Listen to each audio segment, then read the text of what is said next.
Media के लिए आपने काफ़ी कुछ लिखा है। इसके साथ साथ आप एक बहुत सुलझे हुए वक्ता के रूप में भी जाने जाते हैं। इन दिनों आप जो नया राज्य गठित हुआ है छत्तीसगढ़ राज्य, उसमें छत्तीसगढ़ राज्य हिंदी ग्रंथ अकादमी के संचालक पद पर भी हैं। एक बहुत छोटी सी ये मुलाकात है, इसमें आपके व्यक्तित्व के सभी आयामों के बारे में शायद हम उतनी बातचीत नहीं कर पाएंगे, लेकिन हम आपसे ये जानना चाहेंगे कि जब आपने आंखें खोली और एक दुनिया आपके सामने मौजूद थी और उस दुनिया में रहने वाले इंसान को आपने देखा जो देश के विभाजन के दर्द को झेल रहा था, वहाँ से लेकर अब तक की जो आपकी यात्रा है, इसके कौन कौन से पड़ाव आए हैं, ये सफ़र आपका जारी है, तो उन दिनों की कुछ बातें बताइएगा। मिर्ज़ा साहब, ऐसा तो मुझ में कुछ नहीं है जिसे दर्ज किया जाए, फिर भी आपने एक ऐसे मुद्दे पर पूछ लिया है, विभाजन। दरअसल मैं उन बदनसीबों में से हूँ जिसने इस मुल्क को तकसीम होते हुए देखा है। मुझे याद पड़ता है वो बचपन, जब से मैंने होश संभाला था। कुंजा कस्बा था, बड़ा कस्बा था, गुजरात ज़िला था पाकिस्तान का, और लोग कैसे रहते थे, ये कैसे मुल्क बट गया, ये देश कैसे बट गया, ये इसका कहीं कोई किसी तरह का, जैसे कहा जाए कि संकेत, कोई इशारा दिखता नहीं था। ज़ैनब ने पाला था। मेरी माँ बहुत बीमार थी मेरे पैदा होने के बाद ही, तो ज़ैनब मुझे ले जाती थी। उनका बड़ा लड़का था जो मुझसे कुछ बड़ा था, सादिक, मेरी माँ से बड़ी थी ज़ैनब। तो बहुत तफसील में नहीं जाता, विस्तार में नहीं जाता। एक घटना, एक दृश्य आपको बताता हूँ कि मैं अपने घर के सामने गली में खेल रहा था, और भी बच्चे खेल रहे थे। सुबह का वक्त था। मेरे दादा और मेरी दादी, उन लोगों ने एक मंदिर बनवा रखा था, वहाँ वो लोग गए थे। देर से आते थे, 8-9 बजे 10 बजे तक। क्या देखा कि आसपास कुछ घरों में मकानों में आग, कुछ घुस रहे हैं लोग। मैंने देखा कि मेरे घर में भी कुछ लोग घुस रहे हैं, दरवाज़ा ढकेल करके। बड़ा घर था, समझ में नहीं आया क्या हो गया है। अचानक पता नहीं, किसी फरिश्ते की तरह ज़ैनब चादर ओढ़े हुए, उन दिनों में चादर ओढ़ा करती थी औरतें, हिंदू मुसलमान सभी, घूंघट। तो ज़ैनब आई, उसने उठा करके मुझे छाती से लगाया। मुझे मेरे दादा राम जी कहते थे। हमारे यहाँ के पीर थे बुल्ले शाह, ज़ैनब मुझे बुल्ला कहा करती थी। और उन्होंने छाती से लिपटा करके मुझे वो ले गई एक घर में जाकर के। वहाँ से शायद कुछ संदेशा गया होगा। कालू खां मेरे दादा के मुनीम थे। कालू खां के घर पहुँचे। कालू खां के घर पहुँचने में भी बड़ी तकलीफ़ थी, वो एक लंबा किस्सा है। खैर, दादा दादी को लेने के लिए कालू खां उस वक्त गए। कालू खां के भाई थे भिंडी खान, वो अमृतसर में घिरे हुए थे, हिंदुस्तान आए थे तजारत के सिलसिले में। तब वो पंजाब कहा जाता था, उधर का और इधर का कोई सवाल नहीं, एक ही पंजाब था।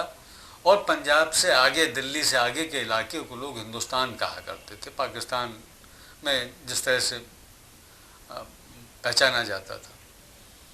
उसको लेके परेशान भी थे। खैर, हम लोगों को कालू खां दादा दादी को लेके आए। उनको बुर्का उड़ाया गया दादी को, और दादा को भी घेर करके रखा गया। उनके साथ कुछ लोग हुए। दरवाजे खोल करके गलियां फलांगते हुए जाना था। तो एक जगह दरवाज़ा तोड़ करके गली के ऊपर बनाया गया। वो गली नहीं फलांग सकते, छोटी गली थी। तो ज़ैनब का घर छोटा था। ज़ैनब के घर से हम लोगों को जाना था कालू खां के घर तक। क्योंकि वो बड़ी हवेली जैसा घर था, ज़्यादा सुरक्षित था। खैर किसी तरह से वहाँ पहुँचे। मुझे एक आवाज़ याद आई कि मेरे स्कूल का, या मदरसा ही हम लोग कहते थे, वहाँ के एक मास्टर साहब जो यूपी से आए हुए थे, उनके साथ भीड़ थी नीचे, और उन्होंने ऊपर से नीचे से चिल्ला के कह रहे, देखो काफिरों को पनाह दे रहे हैं अपने। लेकिन कालू खां, ज़ैनब कालू खां के भतीजे, नाम मुझे अब याद नहीं है, पता नहीं हम लोग कितने दिन तक रहे उनके घर में। और उस बीच में वो हमारे घर भी लेके गए। उन्होंने कहा देखिए बाकी तो सब लूट लिया है, खोद खाद के ले गए, लेकिन ज़मीन में कहीं आपने जेवर या कोई चीज़ रखी हो तो हम लोग हैं, कुछ उनके साथ में फ़ौज के लोग थे, तो निकाला दादी ने। डर लग रहा था मेरे दादा को। मैं तो 8 साल का था, मुझे बहुत ज़्यादा ये क्या हुआ ये कुछ मालूम नहीं था। मुल्क बट गया है, हिंदुस्तान अलग हो गया है, ये पाकिस्तान बन गया है, ये आवाज़ें बातचीत में आती थी। दादा बहुत घबराए हुए थे। उन्होंने कहा कालू खां, हमारे पास ये बच्चा अमानत है इसके माँ बाप की, हमें कुछ हो जाए तो कोई बात नहीं, इसको सरहद पार पहुंचाना है, अब सरहद बन गई है। तो कालू खां कहते थे कि नहीं शाह जी आप रुकिए, आप घबराइए मत, ऐसा नहीं होता। कभी बादशाहत बदल जाती हैं, कोई खलकत नहीं बदला करती, लोग नहीं बदला करते, आप यहीं रहेंगे, बिल्कुल आप किसी तरह का वो मत करिए और आप घबराइए मत। हमने, हमारी 2 पीढ़ियों ने आपके ख़ानदान का नमक खाया है, हम उस नमक को जो है हलाल करेंगे, आप बेफिक्र रहिए, हम जान पर खेल करके भी आपको बचाएंगे। ये बात हकीकत है। और हालत ये थी कि सबकी अपनी अपनी रवायतें थीं, सब अपने अपने ढंग से रहते थे। हमारे बर्तन ला कर के अलग रख दिए गए, हमारे घर से उठा करके, गाय खोल करके तबेले में 2-4 जो गाय थी उनमें से एक गाय ला करके दे दी गई। खैर वो रहे। एक रात को हम लोगों को एक जीप में बिठा करके और फिर अमृतसर की सरहद तक पहुंचाया गया। अंधेरी रात थी और जाने से पहले जब हम रात को निकलना था तो सादिक को जगाया ज़ैनब ने, और ज़ैनब ने कहा सादिक भाई जा रहा है, अल्लाह जाने अब कभी मुलाकात होगी कि नहीं होगी, हालात जैसे हैं, उठ के गले तो मिल ले। और आज भी मैं उसे याद करता हूँ तो मेरी आंखों से आंसू बह जाते। वो एक दृश्य सोच सकते हैं कि क्या गुजरी होगी। और उसके बाद में हम लोग न जाने कितने बरस तक भरपेट खाने को भी तरसते रहे। पिता बहुत सीधे साधे थे, पढ़े लिखे ज़रूर थे, लेकिन कोई रोज़गार नहीं मिला, कोई व्यापार चला नहीं पाए। मैं 17-18 साल की उम्र से नौकरी करता था। खैर वो वक्त निकल गया। याद करता हूँ तो लगता है ये क्या हो गया है। आज हम लोग नए किस्म के दहशत गर्द पैदा हो गए हैं, दोनों तरफ हो गए हैं, जुनूनी दोनों तरफ हो गए हैं। वो ज़ैनब थी, वो मेरे दादा थे जिनका नाम तो पालामल था, लेकिन कुछ लोग उन्हें, चूँकि वो सूद ब्याज का भी काम करते थे, तो पिल्ले शाह कहा करते थे, थोड़ी सी हिकारत के साथ में। दादी थी बेहद खूबसूरत, पता नहीं आप कभी देख पाए को नहीं उनको उस बुढ़ापे में भी। और फिर करीब आधी सदी से ज़्यादा मैं रायपुर में हूँ, अमृतसर में रहे, फ़िरोज़पुर में रहे, दिल्ली में भी रहे, ज़िंदगी चलती रही। 45 साल से, ठीक कहा जाए तो 44 साल से पत्रकारिता में हूँ। मास्टर था स्कूल में, लेक्चरर कहते थे, उसको छोड़ के आधी तनख्वाह पर आया था और हालात, माली हालात अच्छे नहीं थे घर के, उसके बावजूद भी एक शौक था, चलाया। अब इस पत्रकारिता में, इसी समाज में, इसी देश में बहुत सारी चीज़ें देखी। फिरोज़पुर में था, एक घटना याद आती। फिरोज़पुर में था, शाम को खेल करके, पैरों में जूते नहीं होते थे, हालात बहुत अच्छे नहीं थे, माली हालात बहुत ख़राब, आर्थिक स्थिति बहुत ख़राब होती थी। खेल के एक बगीचे से लौट करके आ रहे थे तो देखा कि दादी बैठी हैं। फिरोज़पुर रावी के किनारे है, कुछ उसमें बाढ़ आती। हमारा जो घर था उसके थोड़ी दूर पर यशपाल साहब का घर था, मैंने उनको देखा है बचपन में। तब तक वो फिरोज़पुर में ही थे, 48 के बाद शायद वो लखनऊ या कहीं चले गए होंगे, आना जाना रहता। तो दादी को मैंने सुबकते हुए, रोते हुए देखा। मैंने कहा क्या हो गया? बोले मालूम है आज गांधी बाबा की हत्या कर दी गई, आज उनको किसी ने गोली मार दी। तो हम लोग पाकिस्तान से उजड़ करके आए हुए लोग, तमाम रक्तपात को देखते हुए आए हुए लोग, विभाजन के सारे दंशों को भोगते हुए लोग, उनको भी गांधी के मारे जाने पर कितना सदमा था। मेरी दादी तो सच में, वैसे तो हर एक कहता है, लेकिन सच मैंने देखा है कि बड़े वैभव के साथ रही। मेरी माँ भी बड़ी संपन्नता के साथ में, बड़ा संपन्न परिवार था। लौट के आए तो वो विपन्नता भी देखी गई, बदन के जेवरात बेच बेच करके, कैसे भी करके। तो वो एक ज़िंदगी का एक ऐसा सदमा लगा, क्योंकि हम लोगों के कुछ पारिवारिक रुझान गांधी के साथ रहे थे। हम लोगों की थोड़ी सी दूर की रिश्तेदार डॉक्टर सुशीला नैयर हुआ करती थी, वो मुलाकातें भी थी हमारी दादी की उनसे। रायपुर आती थी तो मिलती भी थी वो। उनके बड़े भाई प्यारेलाल गांधी जी के प्राइवेट सेक्रेटरी थे। तो वो एक ऐसा लगा कि हमारे अपने ही परिवार का एक सरपरस्त और चला गया। विभाजन के बाद दादा जिंदा नहीं रह पाए थे, बहुत बड़ा सदमा लगा था। और मेरा ऐसा ख्याल है कि 6-7 महीने के अंदर ही वो ख़त्म हो गए थे। तो ये फिर ज़िंदगी चलती रही कि देश में, समाज में जो कुछ होता है वो सारा दर्ज होता है, वो सारी बातें इतिहास बनती हैं। लेकिन कई बार मुझे ऐसा लगता है कि कम से कम विभाजन की त्रासदी के हज़ारों हज़ार इतिहास, लाखों लाख इतिहास दोनों तरफ अधूरे पड़े हुए हैं, दर्ज नहीं हुए। जो लिखा गया है वो भी ठीक है, लेकिन ज़्यादा बड़ा यथार्थ, ज़्यादा तल्ख़ हकीकतें उस इतिहास में रह गई हैं जो कि बहुत सारे लोग अपने साथ लेकर के चले गए। बहुत सारे लोग जो बचे हैं वो साथ लेकर के चले जाएंगे। ये हम लोगों के बहुत किताबें आज तक लिखी जा रही।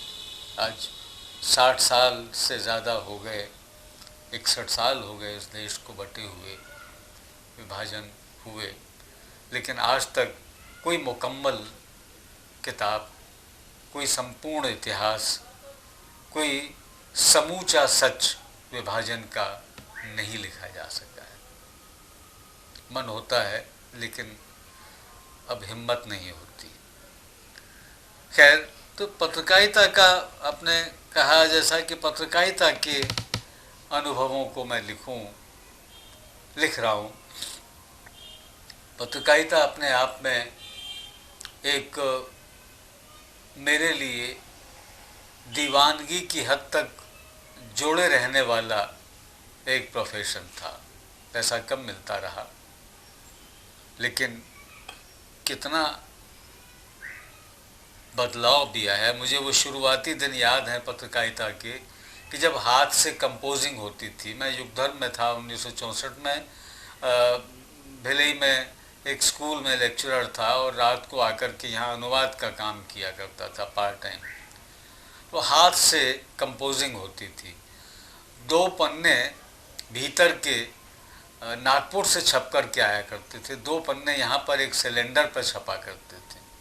उस सिलेंडर से शुरू की गई पत्रकारिता अंग्रेज़ी में पीटीआई के खाली टेलीप्रिंटर हुआ करते थे, उससे लेकर के अब आज सोचते हैं तो बहुत बड़ी क्रांति आ गई।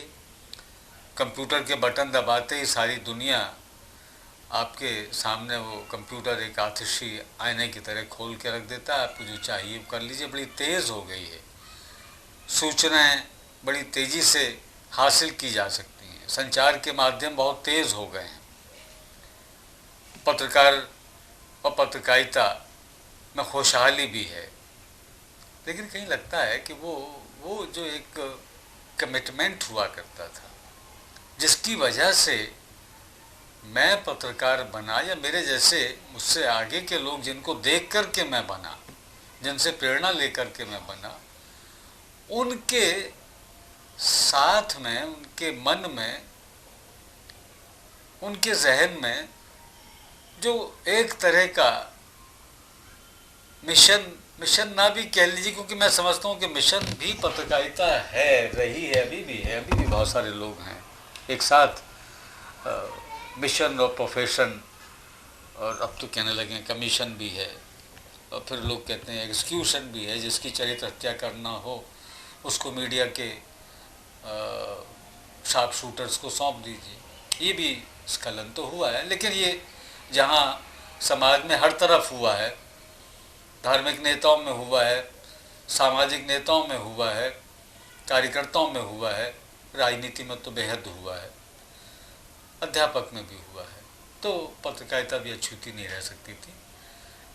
तो ये एक लंबा सिलसिला पत्रकारिता का। अब आप कह सकते हैं कि कैसा लगता है 44 साल पत्रकारिता में बिताने के बाद में, कैसा लगता है? कहीं ये नहीं लगता कि निरर्थक गए वो 44 साल, ऐसा लगता है बहुत सारे मुकाम आए, बहुत सारे अवसर आए, जिनको देखा, जिनको दर्ज किया, जिनके बारे में लिखा, और एक तरह से साक्षी बना उस वक्त का। छोटा मोटा साक्षी सही कि गवाही एक गूंगे आदमी की भी महत्वपूर्ण होती है जब वो वक्त की अदालत में होती है, और उस पर अगर सच बोलने का उसमें साहस है, या साहस ना भी सहे, उसकी आदत में कहीं कुछ सच बोलने का जज्बा भी शामिल है, तो वो गूंगे और बहरे और बहुत कमज़ोर की भी गवाही महत्वपूर्ण होती है। तो पत्रकारिता में गुज़रे हुए वक्त का एक छोटा मोटा गवाह मैं भी हूँ। 44 साल में से करीब 34 साल, 33-34 साल मैंने छत्तीसगढ़ में बिताए, कुछ साल 5-6 साल चंडीगढ़ में रहा। वहाँ ये अनुभव हुआ पहली बार कि किस तरह से राजनीति की छोटी छोटी गलतियाँ कितना बड़ा देश और समाज का अभिशाप बन जाया करती हैं। एक संगठन खड़ा किया गया,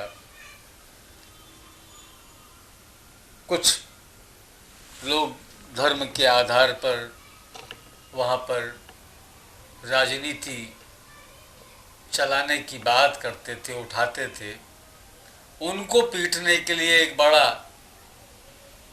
धार्मिक हथियार चलाया गया, और जब दोनों बेकाबू हो गए तो कितनी कत्लो गारत का सामना करना पड़ा वो ने देखा। एक और मैंने शुरू में कहा कि मेरी माँ ज़ैनब उस इलाके की थी जो पाक ऑक्युपाइड कश्मीर आजकल कहा जाता है। तो उन लोगों को भी देखा, गोरे चिट्टे, बड़े सुंदर, बड़े मतलब सूफ़ी वो सवेरे जब उठती थी आती थी तो बाबा फरीद या ये उनकी ज़ुबान पर होता था, उनकी ज़ुबान पर नहीं, मेरी दादी की ज़ुबान पर भी होता था पंजाबी में, वो भी बुल्ले शाह के काफ़िए, और वो पढ़ा करती थी, बोला करती थी और मैं सुना करता था। वो कश्मीर कितनी शांत, कितनी पुरसुकून, कितनी खूबसूरत वादी थी, उसे मैंने बचपन में देखा। वैष्णो देवी जाते थे तब भी देखा, तो कोई फ़र्क नहीं होता था। क्या हो गया, ये ऐसा लगता है कि हम लोग खुद भी कहीं ना कहीं गुनहगार तो हैं, हम रोक नहीं पाए। कई बार हम लोग भी बह जाते हैं। ये पत्रकारिता में बहुत अच्छे लोग हैं। पत्रकारिता में शुरू में तो दीवाने थे ही, आज भी अच्छे लोग हैं, लिखते भी हैं, दर्ज भी करते हैं। यद्यपि पत्रकारिता के स्वामित्व का स्वरूप बदल चुका है। मीडिया एक रोज़गार से ज़्यादा एक रोज़गार को या कई रोज़गारों को चलाने का एक हथियार भी बन चुका है, जिसका इस्तेमाल उसके मालिक करते हैं। पता भी नहीं लगता पत्रकार को कि कहाँ पर क्या सौदे हो गए, कहाँ पर कौन सी सुलह की बातें हो गई। एक दौर तो ऐसा भी आया जबकि, और आज भी कहते हैं कि कई जगह पर है, कि जबकि पत्रकारिता का ईमान भी सेंटीमीटर में और फुटेज में बिक जाया करता है। ये एक चरित्र है, ये एक लहर है जो कि इस पत्रकारिता को, इस पूरे मीडिया को, मैं दोनों को शुमार करता हूँ, इलेक्ट्रॉनिक मीडिया को भी, उसको गर्क करने के लिए जिम्मेदार बन रही है। इसका नतीजा ये है कि पत्रकारिता का आतंक, मीडिया का आतंक भले ही बढ़ रहा है, उसका सम्मान समाप्त हो रहा है। तो इस बिखरते हुए सम्मान के बीच कई बार अपने आप को पत्रकार कहने में भी संकोच होता है, लेकिन संकोच से काम नहीं चलेगा, कहना पड़ेगा। और मुझे ऐसा लगता है कि एक अस्थायी रूप से मुझे एक काम दे दिया गया है छत्तीसगढ़ में। अभी 2 साल, सवा 2 साल हुए हैं कि राज्य बनने के बाद में अनुभव किया गया कि यहाँ पर भी एक हिंदी ग्रंथ अकादमी बननी चाहिए। अब पता नहीं किस वजह से मुझे वो संचालक का काम सौंप दिया गया। बहुत थोड़े से लोग हैं, एक पुराना सा बंगला है जहाँ ये दफ्तर लगता है। उस काम को जितना हो सकता है करने की कोशिश करता हूँ, लेकिन हमेशा लगता यही है कि मैं पत्रकार हूँ और आखिरी सांस तक पत्रकार रहूँगा। जब देखता हूँ कि बहुत बड़े बड़े पत्रकार, श्यामलाल जी का जब देहांत हुआ, श्यामलाल जी 92-93 साल की उम्र में बहुत लंबे समय तक सक्रिय रहे। खुशवंत सिंह 94 के हो गए हैं, लगातार लिखे चले जा रहे हैं। कुलदीप नैयर साहब भी काफ़ी उम्र के 84 या 87 साल के हो गए हैं। अजित भट्टाचार्य साहब हैं, अच्छी खासी उम्र है, लगातार लिख रहे हैं। बेचैनी है, इस समाज के हालात के वो मूक दर्शक नहीं हैं, उनमें तड़फ है। वो तड़फ इंसान के अंदर बनी रहनी चाहिए, वो तड़फ इंसान को जिंदा रखती है, वो बेचैनी इंसान को आखिरी सांस तक कुछ ना कुछ करने के लिए प्रेरित भी करती है। मुझे लगता है कि शायद वो तड़फ मेरे भीतर भी, वो लौ मध्यम सही, क्योंकि मैं कमज़ोर आदमी हूँ, ज़हनी तौर पर भी, जिस्मानी तौर पर भी, उन दिग्गजों के साथ अपनी तुलना नहीं कर सकता, लेकिन कहीं ना कहीं से उनसे प्रेरणा ज़रूर मिलती है, कहीं ना कहीं से उनसे एक ताकत ज़रूर मिलती है, और उसका ताकत का एहसास, उस शक्ति का कहीं ना कहीं स्फुरण निरंतर लिखते रहने में देखिए, पत्रकारिता में जब यहाँ अखबार छोटे थे तब भी ये माना जाता था कि छत्तीसगढ़ की पत्रकारिता बाकी मध्य प्रदेश के हिस्सों से और देश के बहुत सारे हिस्सों से बहुत साफ सुथरी है। मैं समझता हूँ कि उसके लिए छत्तीसगढ़ की जो अपनी संस्कृति है, छत्तीसगढ़ की अपनी संस्कृति में सबके प्रति सद्भाव है, छत्तीसगढ़ की जीवन शैली में मेल मिलाप है, सहजता है।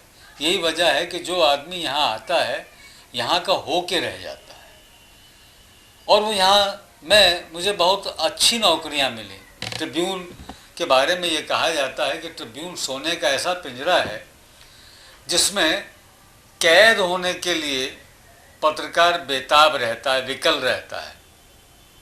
और जब मैं उसको 5-5.5 साल की नौकरी के बाद तो बहुत सुविधाएं, मैंने जीवन में पहली बार इतनी सुविधाएं, क्योंकि रायपुर में बहुत अभाव में रहा था कि कल्पना नहीं थी कि वो जो मुझे यहाँ वेतन मिलता था उससे 7-8 गुना अधिक वेतन, अधिक सुविधाएं, बहुत आराम की ज़िंदगी। लेकिन रायपुर खींचता है, रायपुर की पत्रकारिता खींचती। संडे ऑब्जर्वर में रहा, बहुत बड़े बिजनेस घराने का अखबार था, खूब पैसा मिलता था, बड़ी सारी सुविधाएं थी, बड़े अवसर थे। लेकिन 3-4 साल के बाद में वहाँ भी उगता गया। वैसे मेरे बारे में ये कहा जाता है कि तुमने तो ये आदत सी ही बना ली है मुनीर, जो शहर में भी रहना, उगताए हुए रहना। खैर, लेकिन मुझे सफाई ये है कि सच में छत्तीसगढ़ खींचता है और मेरे जैसे बहुत सारे लोगों को खींचता है। यहाँ की पत्रकारिता में बहुत सात्विकता आज भी बची हुई है। आज़ादी के बाद में 60 साल पहले की आज़ादी से 53-54 साल पहले सप्रे जी ने यहाँ पर छत्तीसगढ़ मित्र शुरू किया था। अब छत्तीसगढ़ मित्र के जो मूल्य थे कि भाई हमें ऐसे संवाददाता चाहिए जो सच लिखें, समाचार ऐसा होना चाहिए जो कहीं पर भी उसमें कल्पना ना हो, किसी पर भी आक्षेप, मिथ्या आक्षेप ना हो। तो ये जो साफ गोई पत्रकारिता के स्वस्थ मूल्यों की थी, ये यहाँ पर बहुत लंबे समय तक चलती रही।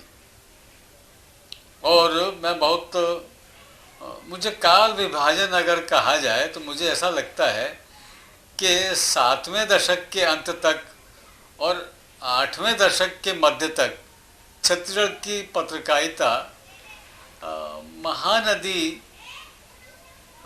की जैसी, महानदी खास तौर से सर्दियों की महानदी जैसी निर्मल, क्या नीचे ऊपर सब दिखता है, इस तरह की थी। लोग भी वैसे थे, पैसे के लिए नहीं, ठीक है, सम्मान पत्रकार को मिलता था। लेकिन यहाँ भी क्योंकि जिसे ग्लोबलाइजेशन कहते हैं, जिसे बाज़ार कहते हैं, बाज़ार ने बहुत कुछ रौंदा है, तो छत्तीसगढ़ की पत्रकारिता के मूल्यों को भी रौंदा है। लेकिन उसका प्रतिरोध भी यहाँ की अपनी विशिष्ट जो जीवन शैली है, जो संस्कृति है, वो करती रहती है। इसलिए बहुत लंबे समय तक, अब आप सोच लीजिए ना, अंतर ये होता है कि कोई वक्त था कि यदि कोई मंत्री किसी दौरे पर निकलते, जगदलपुर निकले मान लीजिए, तो वो भी बस में 6-7-8 घंटे में प्रेस की टीम को लेके साथ ही पहुंचते थे। और किसी सार्वजनिक स्थल पर धर्मशाला हुई या रेस्ट हाउस हुआ तो वहाँ वो भी उसी तरह दरी पर सो जाते थे और उसी तरह पत्रकार भी सो जाते थे।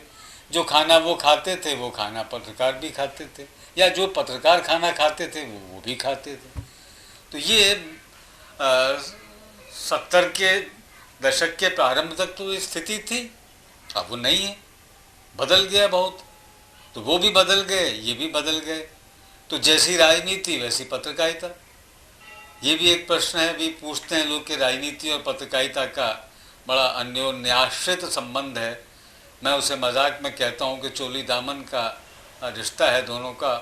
अब दामन सरकता है तो चोली में भी कहीं ना कहीं कसमसाहट होती है। अब ये दोनों में ये जो रिश्ता है, तो राजनीति बदली है, बहुत बदल गई है। बड़े व्यावसायिक घरानों का उत्थान हुआ है, विकास हुआ है। गांव में भी खुशहाली आई है, ऐसा नहीं है। जो हम लोगों ने जो भूख देखी है गांव में आज से 2-2.5-3 दशक पहले, लेकिन व्याधियां भी आई हैं।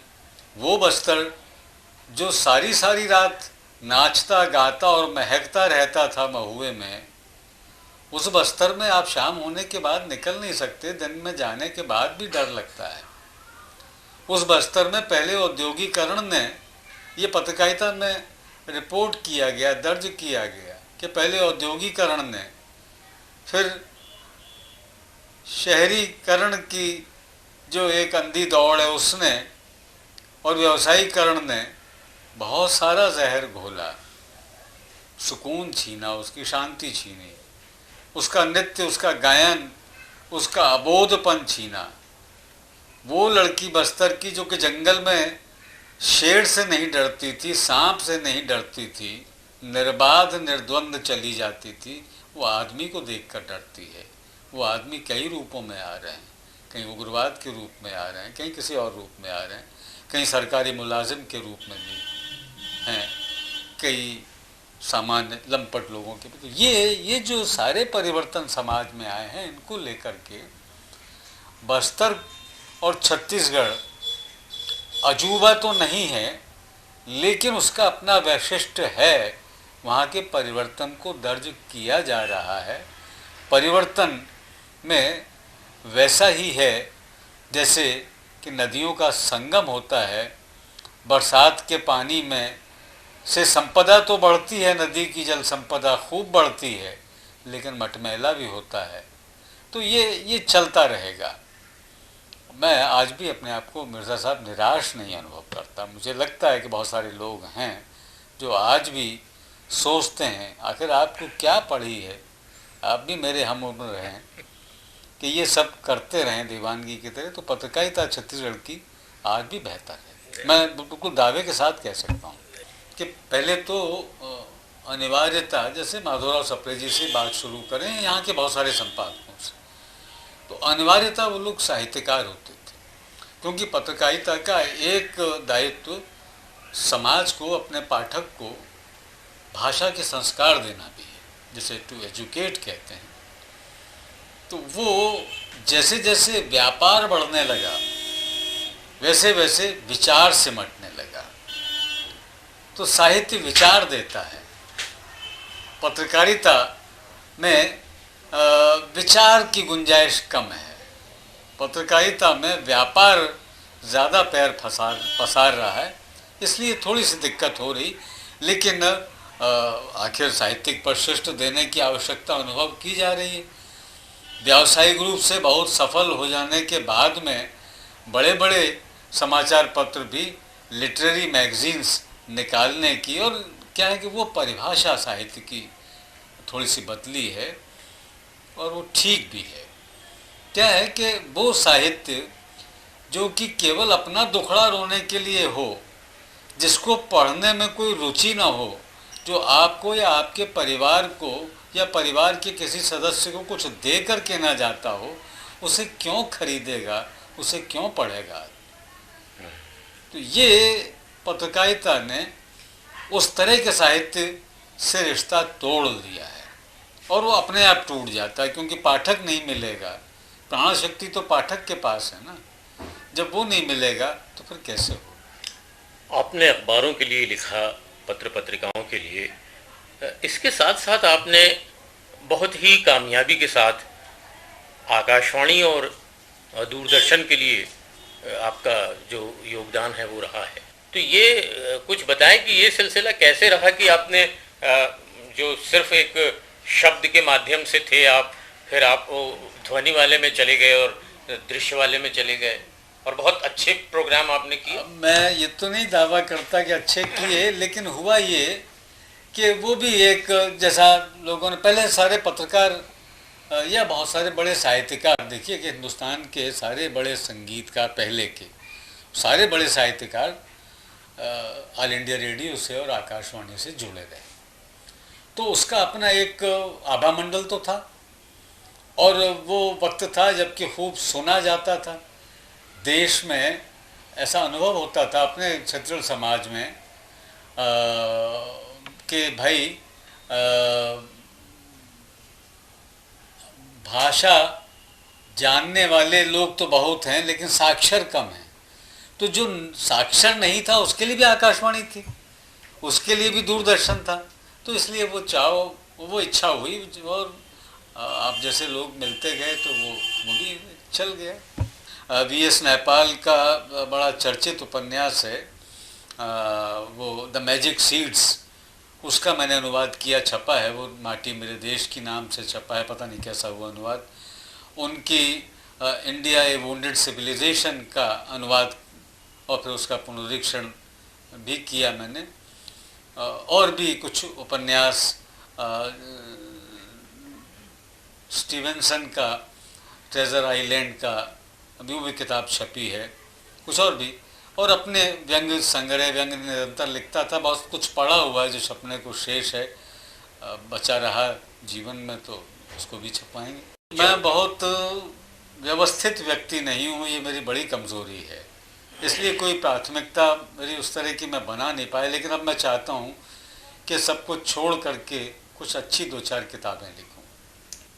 रमेश नैयर जी, आपके व्यक्तित्व पर बात करना बहुत दुश्वारी की बात रही है, क्योंकि इतने सारे पहलू हैं और उनके बारे में सभी भी कुछ हमारे देखने सुनने वाले जान सकें, ये कह पाना बड़ा मुश्किल है। लेकिन आपने जो वक्त दिया, जो आपसे बातचीत हुई, उसके लिए बहुत बहुत धन्यवाद।